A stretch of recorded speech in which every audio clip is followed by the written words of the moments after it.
दिल्ली सरकार आशा किरण नाम का एक शेल्टर होम चलाती है जिसमें मेंटली चैलेंज्ड बच्चे और महिलाएं रहती हैं। इस शेल्टर होम में पिछले 20 दिन में 13 मौतें हुई हैं रहस्यमय कारणों से। ये बहुत डराने वाली बात है और बहुत ही ज्यादा शर्मनाक है। मैं जब दिल्ली महिला आयोग की अध्यक्ष थी तब भी कुछ साल पहले इसी शेल्टर होम में 2 महीनों में 11 मौतें हुई थी। मैंने यहां जाकर इंस्पेक्शन किया था और मैंने बहुत बुरे हालात पाए थे।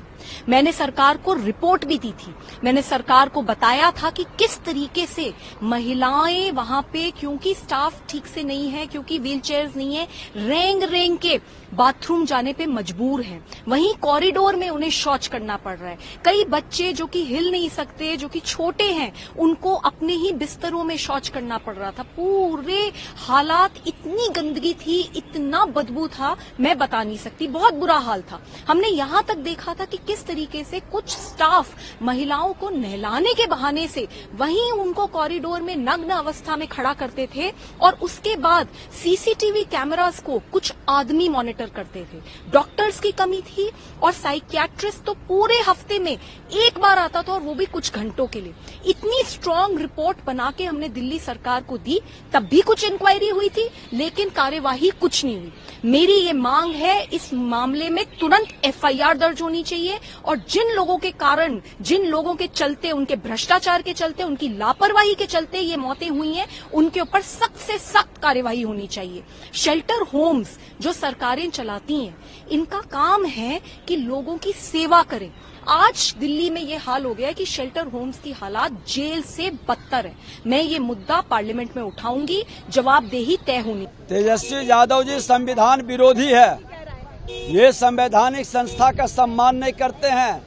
माननीय न्यायालय के निर्णय को ये किस तरह से वर्गला कर जनता को भरमाने का खेल खेलते हैं। ऐसे मानसिकता जो संवैधानिक संस्था का अपमान करे, वो संविधान विरोधी मानसिकता साफ झलक रही है।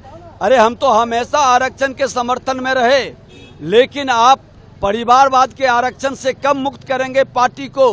जो पार्टी के अंदर अपने परिवार के आरक्षण से मुक्ति नहीं दे सकता, वो समाज के आरक्षण की बात कैसे कर सकता है। दिल्ली सरकार आशा किरण नाम का एक शेल्टर होम चलाती है जिसमें मेंटली चैलेंज्ड बच्चे और महिलाएं रहती हैं।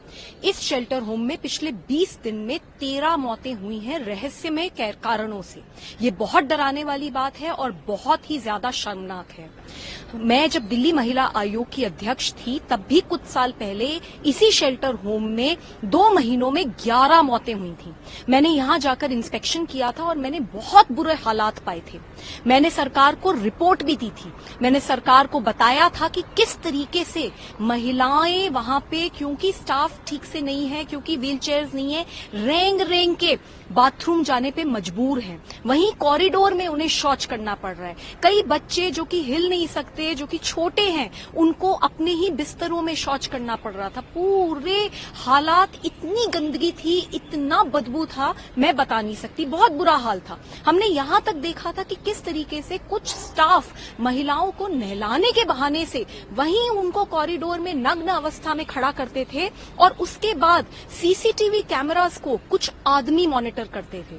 डॉक्टर्स की कमी थी और साइकियाट्रिस्ट तो पूरे हफ्ते में एक बार आता था और वो भी कुछ घंटों के लिए। इतनी स्ट्रांग रिपोर्ट बना के हमने दिल्ली सरकार को दी, तब भी कुछ इंक्वायरी हुई थी लेकिन कार्यवाही कुछ नहीं हुई। मेरी ये मांग है, इस मामले में तुरंत एफआईआर दर्ज होनी चाहिए और जिन लोगों के कारण, जिन लोगों के चलते, उनके भ्रष्टाचार के चलते, उनकी लापरवाही के चलते ये मौतें हुई हैं, उनके ऊपर सख्त से सख्त कार्यवाही होनी चाहिए। शेल्टर होम्स जो सरकारें चलाती हैं, इनका काम है कि लोगों की सेवा करें। आज दिल्ली में ये हाल हो गया है कि शेल्टर होम्स की हालात जेल से बदतर है। मैं ये मुद्दा पार्लियामेंट में उठाऊंगी, जवाबदेही तय होनी। तेजस्वी यादव जी संविधान विरोधी है। ये संवैधानिक संस्था का सम्मान नहीं करते हैं। माननीय न्यायालय के निर्णय को ये किस तरह से वर्गला कर जनता को भरमाने का खेल खेलते हैं। ऐसे मानसिकता जो संवैधानिक संस्था का अपमान करे, वो संविधान विरोधी मानसिकता साफ झलक रही है। अरे हम तो हमेशा आरक्षण के समर्थन में रहे, लेकिन आप परिवारवाद के आरक्षण से कम मुक्त करेंगे पार्टी को।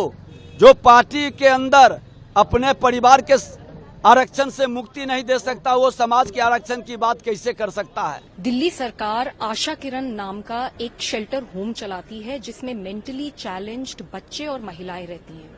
इस शेल्टर होम में पिछले 20 दिन में 13 मौतें हुई हैं रहस्यमय कारणों से। ये बहुत डराने वाली बात है और बहुत ही ज्यादा शर्मनाक है। मैं जब दिल्ली महिला आयोग की अध्यक्ष थी तब भी कुछ साल पहले इसी शेल्टर होम में 2 महीनों में 11 मौतें हुई थी। मैंने यहां जाकर इंस्पेक्शन किया था और मैंने बहुत बुरे हालात पाए थे। मैंने सरकार को रिपोर्ट भी दी थी। मैंने सरकार को बताया था कि किस तरीके से महिलाएं वहां पे, क्योंकि स्टाफ ठीक से नहीं है, क्योंकि व्हील चेयर्स नहीं है, रेंग रेंग के बाथरूम जाने पे मजबूर हैं। वहीं कॉरिडोर में उन्हें शौच करना पड़ रहा है। कई बच्चे जो कि हिल नहीं सकते, जो कि छोटे हैं, उनको अपने ही बिस्तरों में शौच करना पड़ रहा था। पूरे हालात, इतनी गंदगी थी, इतना बदबू था, मैं बता नहीं सकती। बहुत बुरा हाल था। हमने यहां तक देखा था कि किस तरीके से कुछ स्टाफ महिलाओं को नहलाने के बहाने से वहीं उनको कॉरिडोर में नग्न अवस्था में खड़ा करते थे और उसके बाद सीसीटीवी कैमरास को कुछ आदमी मॉनिटर करते थे। डॉक्टर्स की कमी थी और साइकियाट्रिस्ट तो पूरे हफ्ते में एक बार आता था और वो भी कुछ घंटों के लिए। इतनी स्ट्रांग रिपोर्ट बना के हमने दिल्ली सरकार को दी, तब भी कुछ इंक्वायरी हुई थी लेकिन कार्यवाही कुछ नहीं हुई। मेरी ये मांग है, इस मामले में तुरंत एफआईआर दर्ज होनी चाहिए और जिन लोगों के कारण, जिन लोगों के चलते, उनके भ्रष्टाचार के चलते, उनकी लापरवाही के चलते ये मौतें हुई हैं, उनके ऊपर सख्त से सख्त कार्यवाही होनी चाहिए। शेल्टर होम्स जो सरकारें चलाती हैं, इनका काम है कि लोगों की सेवा करें। आज दिल्ली में ये हाल हो गया है कि शेल्टर होम्स की हालात जेल से बदतर है। मैं ये मुद्दा पार्लियामेंट में उठाऊंगी, जवाबदेही तय होनी। तेजस्वी यादव जी संविधान विरोधी है। ये संवैधानिक संस्था का सम्मान नहीं करते हैं। माननीय न्यायालय के निर्णय को ये किस तरह से वरगला कर जनता को भरमाने का खेल खेलते हैं। ऐसे मानसिकता जो संवैधानिक संस्था का अपमान करे, वो संविधान विरोधी मानसिकता साफ झलक रही है। अरे हम तो हमेशा आरक्षण के समर्थन में रहे, लेकिन आप परिवारवाद के आरक्षण से कब मुक्त करेंगे पार्टी को?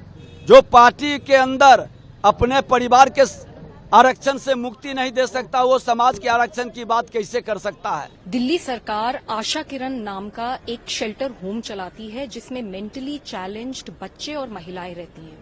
इस शेल्टर होम में पिछले 20 दिन में 13 मौतें हुई हैं रहस्यमय कारणों से। ये बहुत डराने वाली बात है और बहुत ही ज्यादा शर्मनाक है। मैं जब दिल्ली महिला आयोग की अध्यक्ष थी तब भी कुछ साल पहले इसी शेल्टर होम में 2 महीनों में 11 मौतें हुई थी। मैंने यहां जाकर इंस्पेक्शन किया था और मैंने बहुत बुरे हालात पाए थे। मैंने सरकार को रिपोर्ट भी दी थी।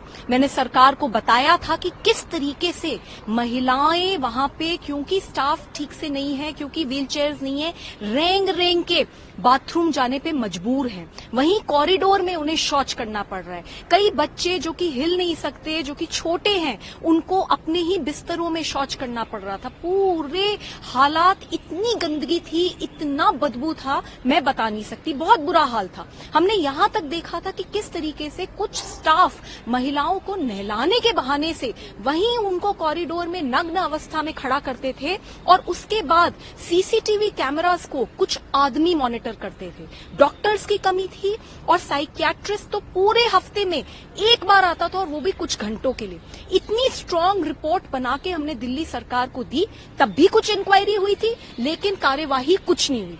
मेरी ये मांग है, इस मामले में तुरंत एफआईआर दर्ज होनी चाहिए और जिन लोगों के कारण, जिन लोगों के चलते, उनके भ्रष्टाचार के चलते, उनकी लापरवाही के चलते ये मौतें हुई हैं, उनके ऊपर सख्त से सख्त कार्यवाही होनी चाहिए। शेल्टर होम्स जो सरकारें चलाती हैं, इनका काम है कि लोगों की सेवा करें।